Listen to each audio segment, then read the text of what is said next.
Hello, ladies and gentlemen. Welcome to the first episode of the Comic Book Archivist. My name is Ray Botoff Jr., and as my card here says, it is the low budget, I don't know what I am doing video-wise, comic book history show. Basically, I'm doing my first video since I posted a video of the Washington, D.C.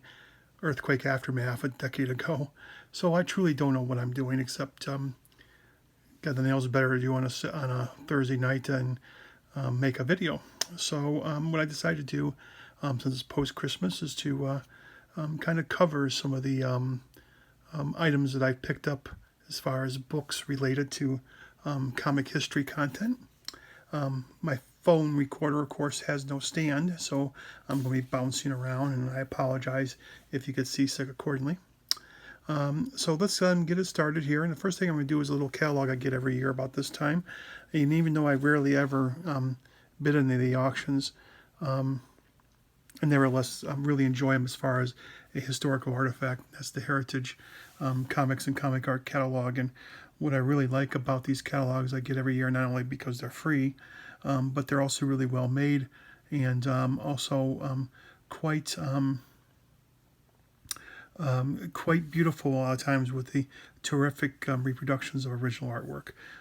If you are not on their mailing list, I recommend, if you are, to hang on to these things because they're quite nice.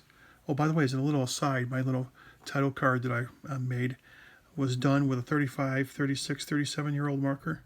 My Barrel Prismacolor that I bought from Fingers, of all things, cost me $2.50 back in the late 80s. It's amazing how long the ink on this stays as long as you keep the cap shut on it. Okay, let's go on to the next book here.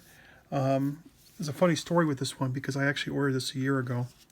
It is the inspiration behind Tintin, the Real Herge, by Sian Lye, I believe the name is pronounced, and I apologize if I mispronounced that name.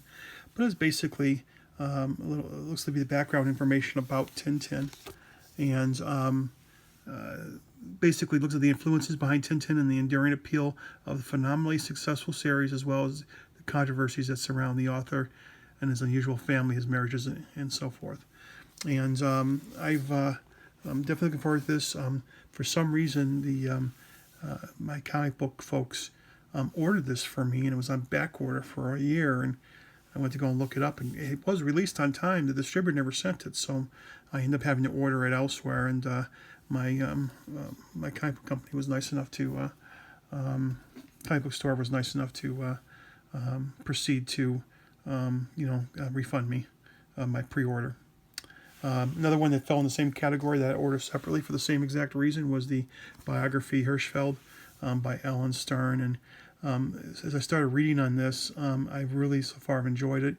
Ellen gives a great antidote talking about as a reporter interviewing Hirschfeld for, I believe, the New Yorker. I could be mistaken. It was definitely for a magazine of some type. She interviewed him and had a great time interviewing him. And apparently he enjoyed it so much that what he did was, when he signed a copy of the book, that he said to my future biographer. And after he passed away, she stumbled across the book again and the notation, and she looked at the notation and said, well, okay. so she basically wrote his biography. And Hirschfeld was one of the great characters, and also one of the great all-time caricature artists and cartoonists, very much beloved in New York. And his stuff should be very interesting to read. The funny thing is that I've also already found information in the book that I've been able to apply to his biography in the Grand Comics database. That's www.comics.org for those people who don't know it. And what's funny is that when he was born on one date in June, and of course his name was Hirschfeld, but whoever reported it to the state gave a birth date of July and said his name was Hirschfield, which means that on the official state records for his birth, they got the wrong birth date and they got the wrong birth name.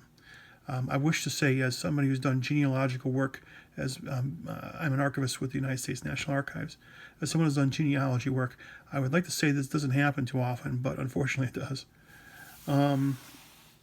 This next book is by somebody who I got multiple books in my collection from, who does really great histories. That's Will Murray. And I'm definitely looking forward to this one as well. It is the Master of Mystery, The Rise of the Shadow. It talks a little bit about his pulp stuff, but for the most part, it really covers the rise of the shadow in radio, and how the character got developed on radio, and how so many people's memories of the character is related to the events that took place on the radio show, probably more so than the pulps. Will's stuff is always fascinating to read, and always interesting, and always very well detailed and researched, and I'm definitely looking forward to it, and I recommend that you might want to check it out too. This one here has already got a bit of a buzz in the in both the comic book historical circles and the comic book scholar circles, and that is this book here. It's called Comics and the Origins of Manga, a revisionist history by I think Eije Exner, I believe that's pronounced, and I apologize greatly if I mispronounced the name. What it does is that it basically re-examines the entire origins of the manga history, as most of us who study comics history have learned it over the years.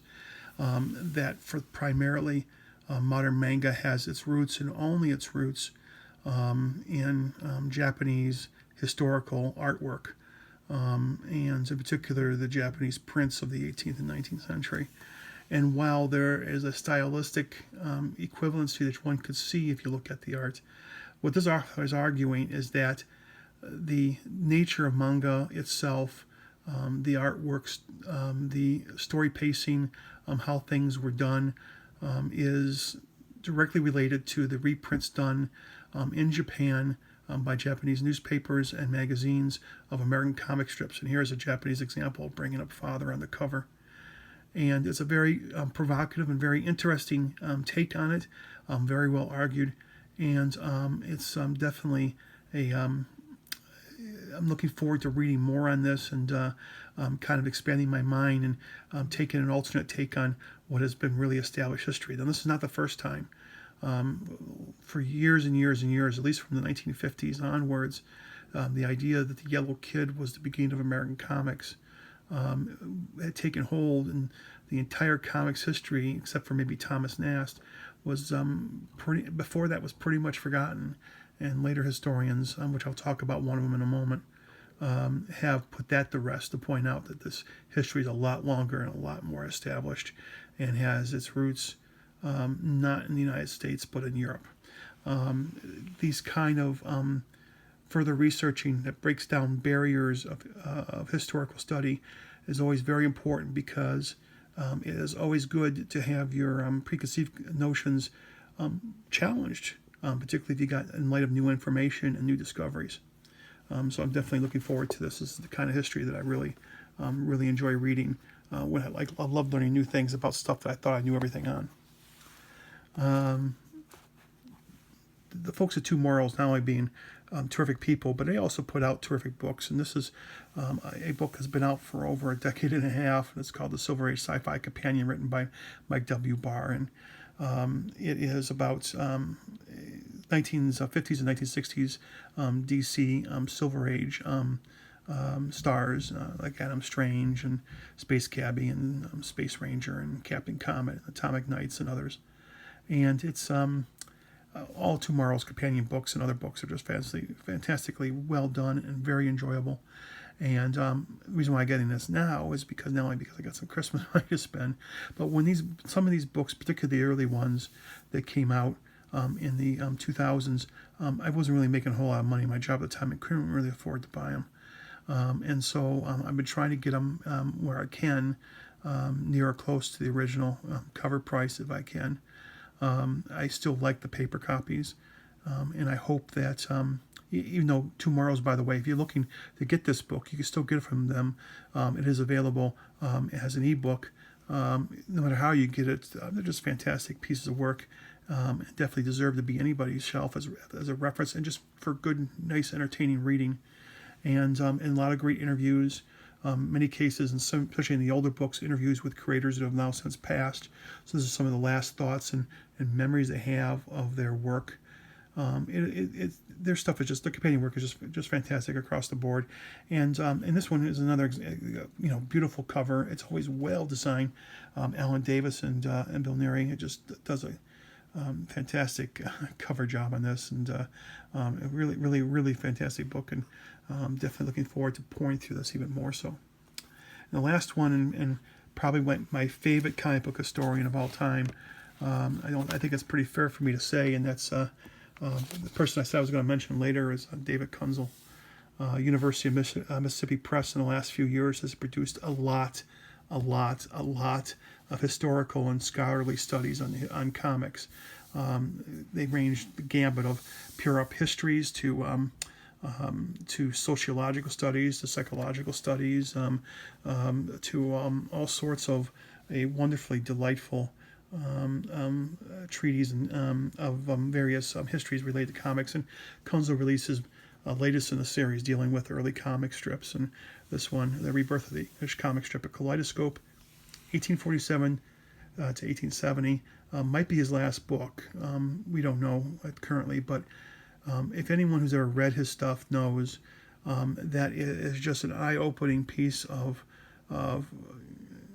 history that he does for the comic book fan, and kind of opening up these things to the reader who may not be familiar with his early comic history. In particular, in this case, English comic strips, which were definitely alive and vibrant during the 19th century. I first ran across Kunzle when I was a student at Wayne State University in the late 80s, and I ran across his big, huge tome of a book, The Early Comic Strip, in the late 1980s. He did that book around 72, I believe it was. Big monster book, and it just blew my mind, seeing all these early precursors to the modern comic books, and how these early comics were done, and how much they really resembled modern comics in so many ways, at least as far as the storytelling ability. He just really blew my mind. And then he did the book on the 19th century, and he's done specific books on Cham and others. His stuff is just terrific. The biggest criticism of the Kunzle is perhaps maybe he might be a little bit too academic in his writing. After all, he was a history professor at the University of UCLA, and he definitely had that kind of writing style. I'm used to it, though, being working for the National Archives and being a historian, getting a master's degree in history. I'm kind of used to this kind of writing style. Other folks may find it a little bit dry. I don't. There's also one criticism that's probably legitimate. He does misidentify a name of one major 19th century creator. That's an editorial mistake that should have been caught by the editor, and it wasn't. But it's really trivial when you consider the kind of wealth of information he provides about the artists, about the publications they appeared in, about the times, what they say about the times and history, and the insights they provide. It's a wonderful work of art, as always, and definitely one of my favorites. So this concludes my inaugural episode of the Comic Book Archivist. I have been your host, Ray Bottorff Jr., and I hope you've enjoyed this, and please give a thumbs up, a like. You can subscribe if you want to. I'm not intending to make a lot of money on this, and probably we'll never do another video in the future. Probably not. As to why you don't see my face, well, after 2 years of not getting a haircut, I'm a complete mess, so it's unlikely I'm going to show my face on camera anytime soon. And also the fact the lighting, I'm going off a cheap desk lamp, so you could pretty much guess that it's not going to be the highest of quality, ergo low budget. Thank you very much, and take care, and I hope you have a safe and wonderful 2022. Thank you.